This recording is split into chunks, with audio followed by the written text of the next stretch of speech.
to get some seedlings and plant some seedlings. And while we did get seeds and pot and like little seed starters and stuff, we have just been so busy. We haven't had a chance to sit down and like just do any of our normal spring stuff.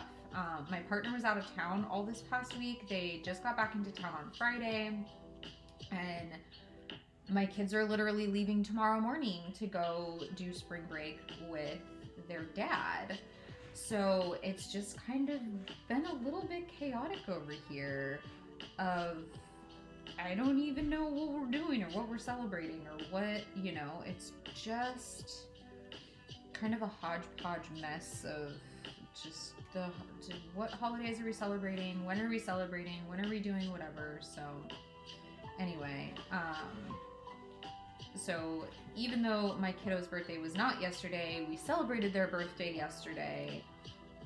We went to the Smithsonian Natural History Museum because they want to be a paleontologist when they grow up, and so we took them over to see the fossil hall, which they really liked, and we went through the gemstone exhibit because the kids started asking about gemstones and minerals this week. Like, that's kind of the really cool thing about homeschool is whatever the kids start asking questions about, we just go down a rabbit hole. It's an Easter joke. We get to just go down rabbit holes of exploring stuff. And so the kids were like, well, you know, tell us about gemstones. And I was like, cool, let's pull out they have like a bunch of those eyewitness encyclopedia books. And they happen to have the one on crystals and gemstones. So they like pulled it out and they were like rifling through it and like looking stuff up. And so they wanted to like see some in person. So we went through the gem hall. And they also had the Hope Diamond on display, so we got to go see that. And then one of their temporary displays was it was like Light Up the Night or something like that, and it was about like the stars and the galaxies and like light pollution and like what we should be able to see in the night sky versus like what we can see in the night sky, like with the amount of light pollution and like things we can do to like help stop light pollution and, you know, stuff like that. But yeah, so it was just it was really cool. All of us were definitely getting a little overwhelmed towards the end just because like the amount of people. Between like I am autistic for sure. There's a very good chance my children are. There's a very good chance my partner is.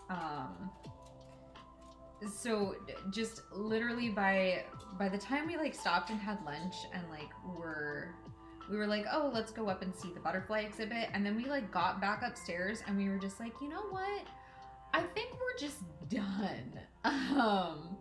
So we ended up just calling it a day and coming back home at that point, but we were there for like 4 hours. But that was about all we could handle. But it's a free museum, so like we told the kids, we're like, whatever we didn't get to see, like we can always come back again. It's not a big deal. So I'm sure we'll be going back again. And I love that DC has so many free museums, so we're definitely going to be taking advantage of that more. So this was our first time like going to a museum since we moved here. But yeah, it was good. It was just like we were recognizing what our limits are, and our limits are about like 3 hours or so, and then we need food, and then we need to leave. That's okay. That's our jam. Umbreon's your favorite Pokemon. Nice. This one is not actually going to be shiny. It looks a little bit like it because it's a little gray right now, but it will be darker than this. We just happen to be doing the light bits first. But yes, Umbreon. Yay. Umbreon's a cutie. I am very partial to all of the evolutions, but Umbreon, definitely a cutie pie. All right, we have a redemption from Maddie. Let me highlight what I've done so far real quick. before I lose track. 1, 2, 3, 4, 5. Okay, I've done 5 rows. So 3, 4, and 5. Does that look about right? Yes, it does. Okay. All right, we are going to set Umbreon aside for just a second. Okay, so Maddie, set that there, put this here. Okay, are we doing a 4-inch hoop, a 5-inch hoop, a 6-inch hoop, or a 7-inch hoop? What are we finishing up? I did get hoops. I got big packs of 4 and 5-inch hoops, so I'm hoping the quality's good because I haven't even like looked these over yet. Oh yeah, they look